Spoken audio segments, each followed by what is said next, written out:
quanta gente ha visto venir giù, lasciare il tetto per l'onta consumata caponetta.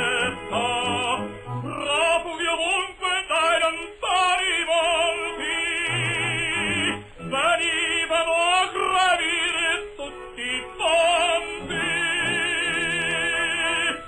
S'udiva allor dalle violate sponde, sommessa triste il mormorio dell'onde, con un singhiozzo in quell'autunno nero, il piave mormorò, ritorna lo straniero.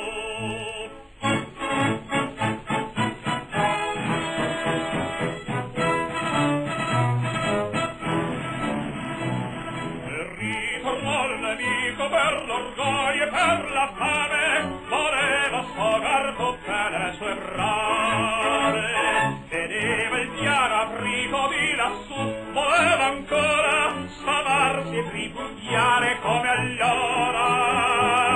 No, disse il piave, no, i palpi, mai più il nemico faccia un passo avanti.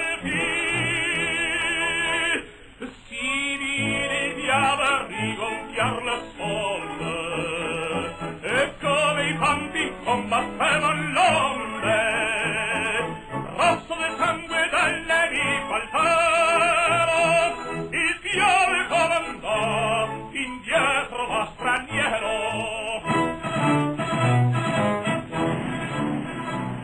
Indietro il nemico fino a Trieste, fino a